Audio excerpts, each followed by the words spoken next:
Har'ammoo kan ilaallu waa'ee cirracha kalee. Keessumaa akkaataa ittisan irratti fookas goona. So maloota ittiin cirracha kalee fi afuuffee fincaanii uumamutti sanii fi akkasumas miidhaa isaanii, furmaata isaanii kan jedhu waliin ilaalla. Cirrachi kalee fi ujummoo fincaanii yookaan yuureeteraan yeroodhaan ittifamee yookaan yaala gahaan argatu taanaan kalee hojii dhabamsiisuu yookaan hojii dhaala taasisuu danda'a. Hojii dhaala taasisuudhaan hanga kaleen sun akka bahu barbaachiftu kan nefroktoomii geessuu danda'a jechuudha. Namoonni hedduun egaa cirrachi kalee akkuma waan salphaa ta'e qofatti kan yaadan jiru. Garuu yoo yeroon isaa irra darbe yookaan yeroon hin yaalamin hafee kalee guutummaatti hojii dhaabsisee akka kaleen sun bahu yookaan nefroktoomiin akka hojjetamu barbaachisuu danda'a. Chaanalii kanaaf haaraa taanaan mee sabiskiraayib godhaatii asumaan waa'ee kanaa mari'annaa gaaffiis qabaannaan koomentii jala naa kaa'aa. Namoota waa'ee kanaa baruu barbaadaniif qooduu hin dagatinaa. Egaa cirrachi kalee keenya hojii dhaala taasisuu danda'a jenneerra. Akkamitti hojii dhaala taasisuu yoo inni tokko dhagaan kalee yookaan cirrachi kalee yookaan ujummoo fincaanii keessa jiru kun karaa fincaan itti ba'u cufa. Akka fincaan itti ba'u ittisa. Fincaan kalee keessaa gara alaatti akka hin baane ittifamuudhaan kalee keessatti walitti kuufama. Kun immoo kalee irratti dhiibbaa geessisa. Haayidroonefroosisii fidachuudha.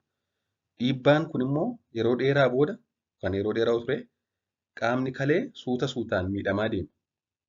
Akkasumas dhiigni gara kaleetti deemu bileed filoo gara kaleetti kan deemu ni hir'ata. Hojiin ishees ni dadhaba jechuudha. Kana malees immoo fincaan akka garaa ba'aa jiru waan ta'eef fincaan ni tura. Fincaan kalee fi tubboo fincaanii keessa ture immoo infekshinii godhata. Infekshiniin tubboo fincaanii fi kalee immoo kalee miidha. Kunis egaa miidhama kalee saffisiisaa deema jechuudha. So haala kanaan kalee keenya hojiitiin ala gochuu danda'a. Dhumarratti egaa kaleen sun hojii guutummaatti yoo dhaabde deebitee hin fayyitu. Yeroo akkasii immoo lubbuu baraaruuf jecha kaleen sun baasuu barbaachisuu danda'a jechuudha. Nefroktoomii barbaachisuu danda'a. Cirrachi kalee egaa mallattoo dhukkubaa osoo hin agarsiisin yeroo dheeraaf turuu danda'a. Namoonni hedduunis akka dhukkubicha qabanillee hin beekan. Isaan isaas mallattoo hin qabu waan ta'eef. Kan isaan cirracha kalee qabaachuu isaanii beekanii yookaan akkuma carraa dhibee biraaf altiraasaawundii ilaalamanii mana yaalaatti barama yookaan immoo erga dhukkubbiitti dhaga'ame booda barama. Malee hedduun isaa mallattoo hin qabu. So haa ta'u malee yeroo cirrachi kuni guddataa deemu yookaan cirrachi suni kalee irraa gara tubboo fincaanii bakka adda addaatti sosocho'u yeroo cirrachi kun iddoo tokko gara biraatti socho'u mallattoolee armaan gadii qabaachuu danda'a. Fakkeenyaaf waraansa yookaan dhukkubbii cinaachaa gara dugdaatti namatti dhaga'ama. Dhukkubbiin kun immoo gama cirrachi sun jiruun namatti dhaga'ama gara caalu. Gama cirrachi sun jiruun gara gadiitti gara qaama saalaatti namatti dhaga'ama. Kan nama waraana jechuudha. Fincaan nama mudduu fi amma ammaa dhufuu, fincaan nama gubuu, halluun fincaanillee diimachuu, madeessuudhaan akka halluun fincaanii diimatu taasisuu, nama haqqisiisuu, infekshinii yoo uumamu immoo fincaan foolii badaa qabaachuu akkasumas dhagni nama gubuu, nama hollachiisuu waan akkasii fiduu danda'a jechuudha. Garuu mallattoo kun jiraachuun dirqama infekshiniin cirrachi kalee jiraachuu miti.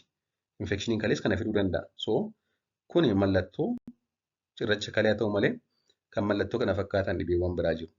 So namni mallattoolee armaan olii qabu hunduu cirracha kalee qabachuu miti.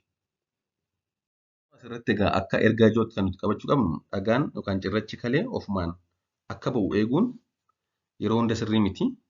Yoo mallattoolee armaan olii qabaate ariitiidhaan gara mana yaalaa deemanii yaalamanii yaala argachuun barbaachisaadha. Yaala yeroo isaa irratti argachuun kalee keessan baraaruu danda'a. Yoo tursiiftan immoo kalee keessan miidhuu danda'a jechuudha. Guutummaatti hojii dhaabsisuu danda'a.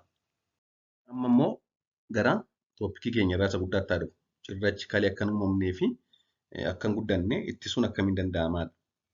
Cirrachi kalee fi afuuffee fincaanii harki baay'een ittifamuu danda'a. Kanas kan gochuu dandeenyu tokko bishaan gahaa dhuguudha. Guyyaatti bishaan gahaa dhuguu. Bishaan gahaa yeroo jennu kaayyoon isaa guyyaatti fincaan liitira 2.5 ol fincaa'u jechuudha. Keessumaa namoonni ho'a keessa oolan, namoonni asii fi achi socho'aa oolan, namoonni ispoortii hojjetan bishaan baay'ee barbaadu. So bishaan gahaa dhuguun bifatti cirracha kalee ittisa. Sababni isaas Yeroo bishaan gahaa dhugan fincaan hammaammaa jira. Kun immoo sarara sana miicuudhaan qulqulleessuudhaan akka cirrachi hin uumamnee fi walitti hin qabanne taasisa. Inni gara biroon soogidda hir'isuu. Ashaboo kan soogidda hir'isu. Soogiddi baay'een kaalsheemiin fincaaniin akka baay'atu taasisa. Kanaaf egaa kunneen kun immoo akka cirrachi kalee uumamu taasisa. Kanaaf soogiddaa fi ashaboo hir'isuu.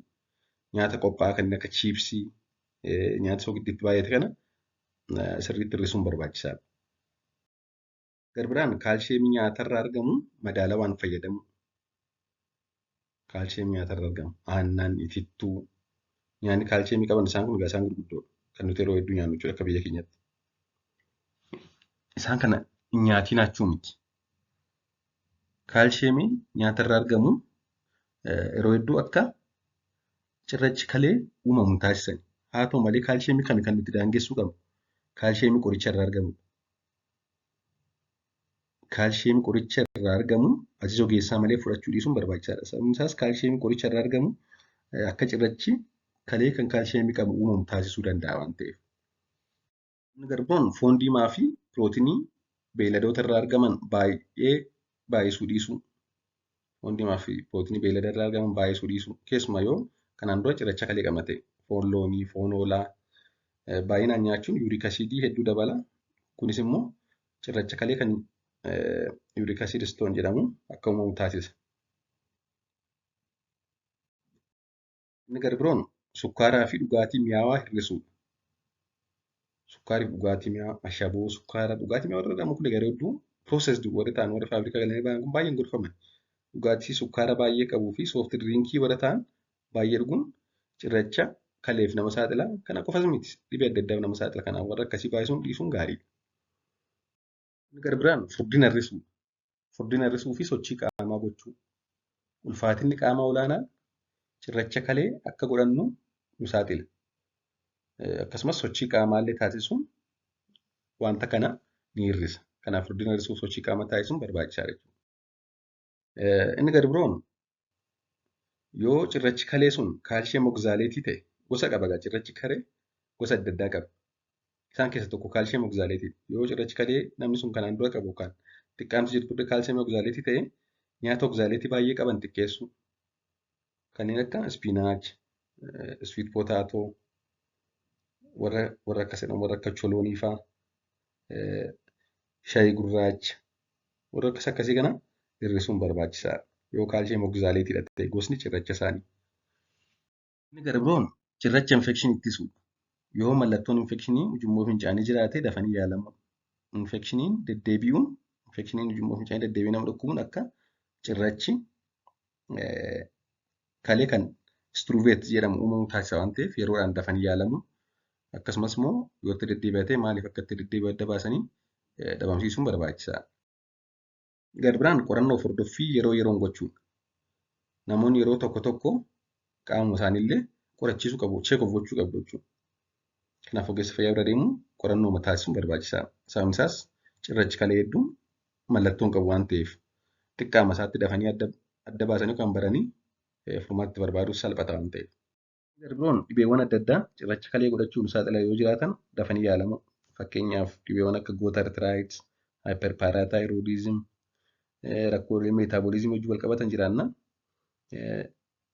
Cirracha kaleef nu saaxilu waan ta'eef yeroodhaan yaalamuu fi furmaata yeroo dheeraatti kennuun barbaachisaadha.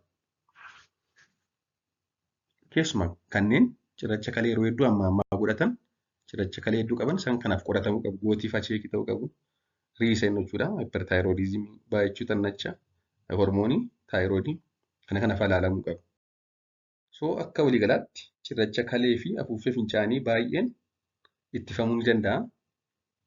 Innis bishaan gahaa dhuguu, ashaboo soogidda hir'isuu, nyaata madaalawaa nyaachuu, ulfaatina qaamaa hir'isuu, infekshinii ujummoo fincaanii dafanii yaalamuu akkasumas yoo duraan cirracha kalee qabu ta'e hordoffii taasisuun bifa ittiin ittisan keessaa kanneen gurguddoodha. Waan dhaggeeffattaniif hedduu galatoomaa turtii gaarii.